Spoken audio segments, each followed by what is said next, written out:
안녕하세요. 얼마 전 미국에 온 30대 여자입니다. 계모인 시어머니 때문에 하마터면 미국에 혹 하나 달고 올 뻔했던 어처구니 없는 이야기를 해드릴게요. 남편과 저는 사내 커플이었습니다. 저는 원래 사내 연애에 대해 그다지 호의적인 편은 아니었어요. 사귀다 헤어지기라도 하면 제 인생에 큰 타격을 입힐 수도 있다고 생각했으니까요. 하지만 같은 부서에서 근무하던 남편과 자주 밥도 먹고 많은 시간을 함께 보내다 보니 자연스럽게 정이 들어버렸습니다. 그래도 둘이서 딴에는 비밀 연애를 한다고 조심했는데 어느 순간 주변 사람들이 다 눈치를 챘더라고요. 다행히 남편이나 저나 열심히 일을 해와서인지 싫은 소리는 듣지 않았습니다. 남편과 그렇게 1년 정도 사귀었을 무렵 저는 다른 회사로부터 스카웃 제의를 받았습니다. 평소에도 한 번쯤 일해보고 싶던 직장이라 이직을 하기로 결심했어요. 남편에게 이야기하니 남편은 당황한 눈치였습니다. 지금 생각해보니 그때 제가 가려던 회사가 대부분이 남자 직원들이라 그랬나 싶기도 하네요. 이직 이야기가 얼마 지나지 않아 남편은 자기 거라고 확실히 도장을 찍어야겠다며 결혼하자고 했습니다. 그렇게 결혼을 약속하고 회사를 옮겼어요. 결혼 이야기가 본격적으로 진행되면서 시댁에 인사를 드리러 가던 날이었습니다. 시댁은 서울에서 멀리 떨어지지 않은 곳에 있었기에 저희는 차를 가지고 가게 되었어요. 남편은 부담 갖지 말고 편하게 들으라며 마치 남 이야기하듯 자기 어린 시절 이야기를 시작했습니다. 남편이 5살이었을 때 불의의 사고로 친어머니가 돌아가셨다고 합니다. 그 당시 안정적인 직업이 없었던 시아버지께서는 남편을 외할머니에게 맡겼고 그렇게 10년 동안 남편을 한 번도 보러 오지 않으셨대요. 그러다 어느 날 재혼을 하게 되었다며 지금의 시어머니와 왔더랍니다. 그 이후로 시부모님과 함께 살기 시작했대요. 그리고 얼마 지나지 않아 두 분 사이에서 여동생이 태어났는데 그게 바로 제 시누이입니다. 그런 이유로 자기한테 나이 차이가 많이 나는 여동생이 있는 거라며 혹시 궁금해할까봐 말해주는 거라고 하더라고요. 평소에 성격이 밝고 가족들하고도 사이가 좋은 것 같아 보였기에 남편에게 그런 과거가 있는 줄은 상상도 못했습니다. 시댁에 도착하니 시부모님이 저희 둘을 반갑게 맞아주셨습니다. 신우는 어디 갔는지 안 보이더라고요. 저는 그저 속으로 어른들이 모인다니까 불편해서 어디 다른 데라도 갔나 보다 생각했어요. 얼마 안 있다가 식사부터 하자는 시어머니 말씀에 모두 식탁으로 모였는데 그때 2층에서 인기척이 들리더니 신우가 툴툴거리며 내려오더라고요. 신우는 진한 화장에 머리를 노랗게 염색하고 있었는데 그걸 보고는 요즘에는 학교에서는 학생이 저러고 다녀도 뭐라고 안 하나 그런 생각을 했습니다. 신우는 저를 힐끗 보더니 아는 체도 안 하고 밥만 먹기 시작했어요. 그러자 시어머니께선 당신이 보기에도 그 상황이 민망하셨는지 애가 원래 숫기가 없어서 그렇다며 신경 쓰지 말라고 하셨습니다. 시아버지께서는 말수가 많지 않으셨고 반면에 시어머니는 다정하신 분 같았습니다. 하지만 제가 집안의 속사정을 듣고 와서인지 시어머니가 남편보다는 신우를 훨씬 많이 챙기는 것 같았어요. 정확히 말하자면 시어머니께서 신우 눈치를 엄청 살피시더라고요. 뭐랄까 절절매는 느낌이랄까요. 그 정도가 얼마나 심하던지 시어머니를 보고 있는 게 안쓰러울 지경이었습니다. 집으로 돌아오는 길에 어머님께서 딸 눈치를 너무 보시는 거 아니냐고 남편에게 물으니 한참을 망설이다가 편견 같은 거 가지면 안 된다며 충격적인 이야기를 해주더라고요. 그건 바로 신우가 학교에서 엄청난 말썽꾸러기였다는 거예요. 친구들을 너무 많이 괴롭히다 못해 학교 측에서 감당을 못하겠다며 차라리 전학을 가달라고 부탁해 올 정도로 문제아였다고 합니다. 신우는 나중에 필요하면 검정고시를 본다며 학교를 그대로 자퇴해 버렸다더군요. 그제서야 신우의 머리색도 그 진한 화장도 이해가 되더라고요. 시어머니는 신우가 어긋나지는 않을까 전전긍긍하며 눈치를 보고 있던 거였지요. 시간은 흘러 상견례 날이 되었습니다. 양가 어른들만 모시고 하려고 했는데 맛있는 거 먹는데 어떻게 신우만 쏙 빼고 먹냐는 시어머니의 말씀에 그럼 신우도 데리고 나오라 했습니다. 남편과 저희 가족이 한 10분 정도 먼저 도착해서 자리에 앉아 있었어요. 그리고 약속 시간을 살짝 지나 시부모님과 신우도 도착을 했습니다. 그리고 저는 저도 모르게 입 밖으로 한숨을 쉬고 말았습니다. 세상에 신우가 다 찢어진 청바지에 배꼽이 훤히 보이는 셔츠를 입고 왔더라고요.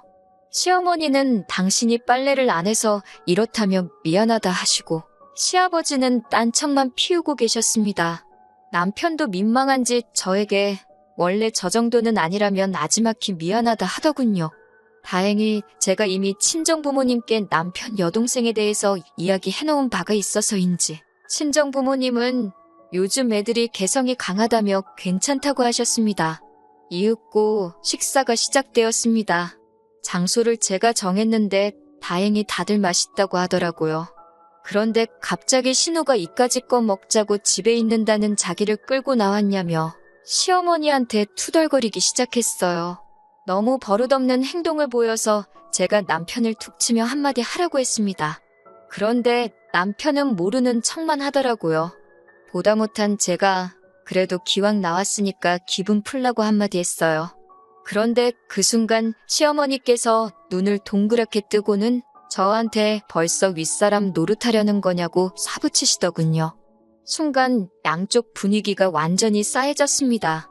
다행히 시아버지께서 틀린 말 한 것도 아닌데 뭘 그러냐며 신우에게 먹기 싫으면 혼자 차에 가 있으라고 한마디 해주셨어요. 그제서야 신우도 입술만 삐죽거리고 조용해졌습니다. 이틀 뒤 데이트를 하다가 상견례 때 있었던 일에 대해서 남편과 이야기를 하게 되었어요. 시어머니께서 신우한테 너무 관대한 거 아니냐고 하니까 본인도 알고 시아버지도 잘 알고 계시답니다. 하지만 남편의 말은 뜻밖이었습니다. 비록 첫 번째 부인은 사고로 잃었지만 어쨌든 남편 입장에서는 엄마 없이 자라는 서름을 겪은 거잖아요. 이번에 이혼이라도 하게 되면 또 다시 딸도 편부모 밑에서 자라야 하는데 당신 자식한테 그런 서름을 또 겪게 할 수는 없다고 그래서 웬만한 건 그냥 참고 사신다 하더라고요. 남편도 시아버지의 그런 뜻을 알기에 웬만하면 시어머니랑 부딪히지 않으려고 한다고 했습니다.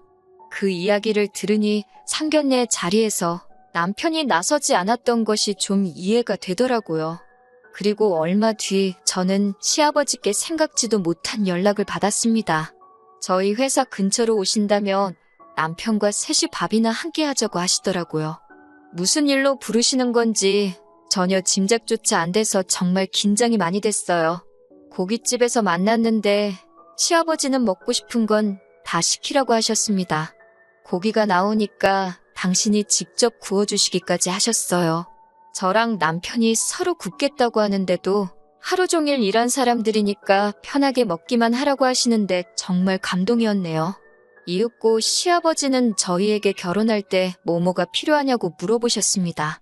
그러면서 농담 반 진담 반처럼 상견례 자리에서는 시어머니가 있어서 못 물어보셨다고 혹시 서운했냐고 하시더라고요.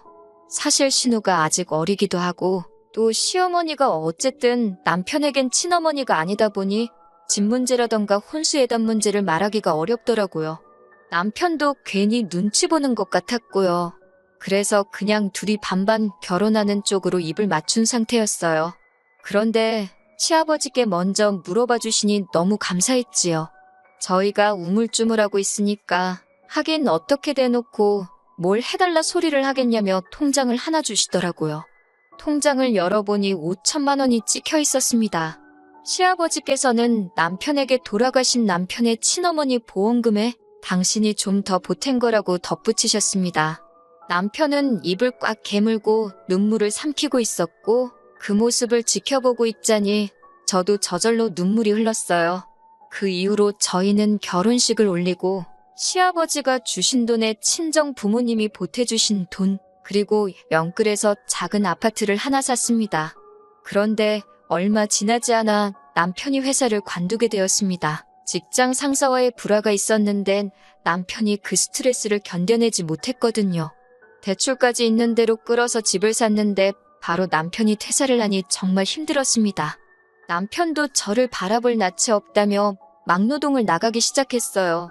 이직을 하기 위해서 20곳이 넘는 회사에 이력서를 넣고 면접을 보길 반복했지만 남편이 일하던 바닥이 워낙 인맥으로 끌어주는 곳이라 그런지 번번이 고배를 마셔야만 했습니다.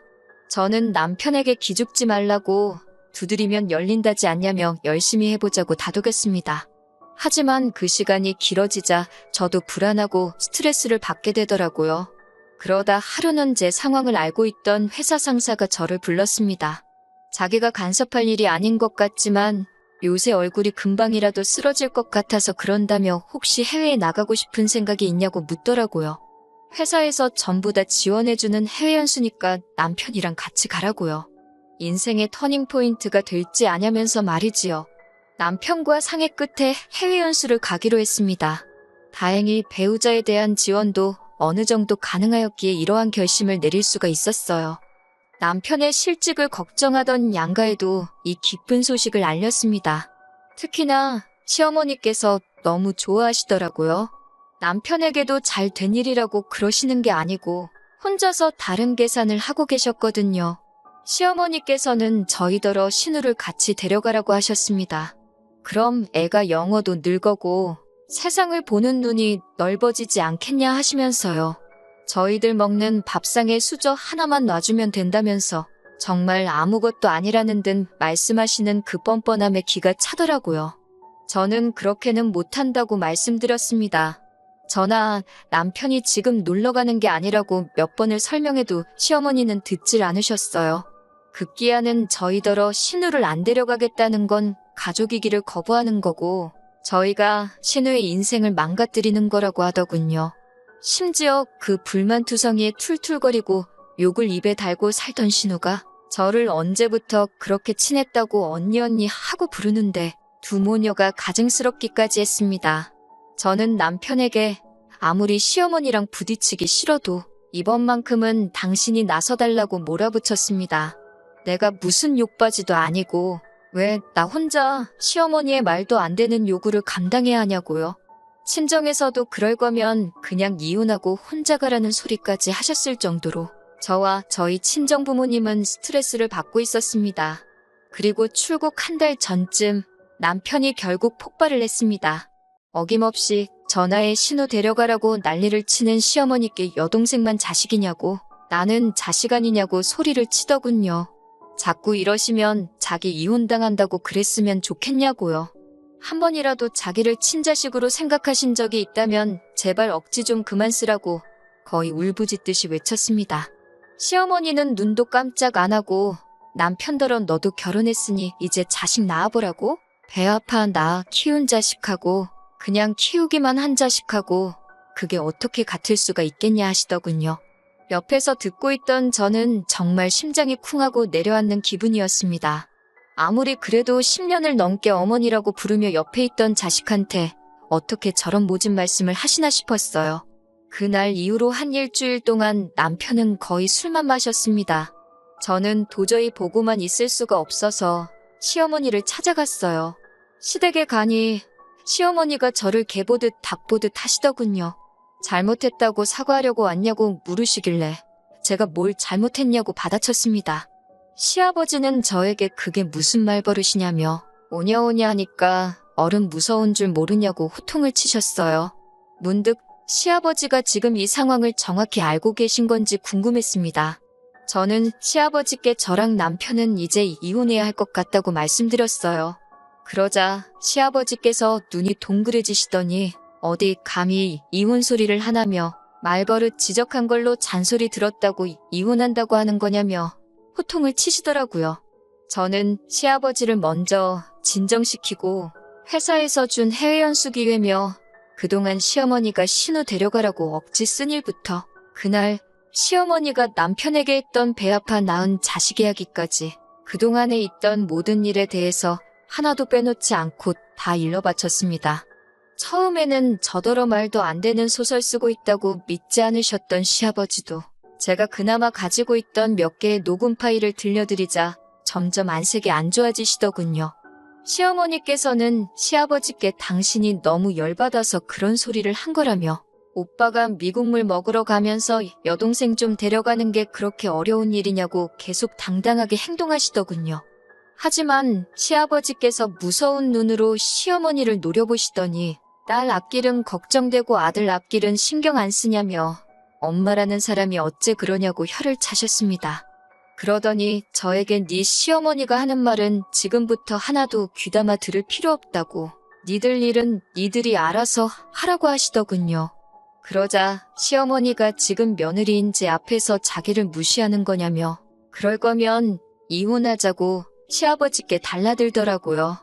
그러자 시아버지도 툭하면 이혼하자 소리 당신도 지겹다면 나가라고 그렇게 이혼해서 혼자 살고 싶으면 딸은 두고 혼자 나가라고 고함을 치셨습니다. 처녀를 건드려 놓고 결혼 안 해준다고 난리를 쳐서 팔자에도 없는 재혼을 하게 만들더니 이제는 평생을 이혼하자는 소리로 사람을 괴롭힐 거냐면서요. 점점 시부모님의 부부싸움이 과격해져서 제가 있기가 뭐하더라고요. 결국 일단 알겠다고 말씀드리고 시댁에서 빠져나왔습니다.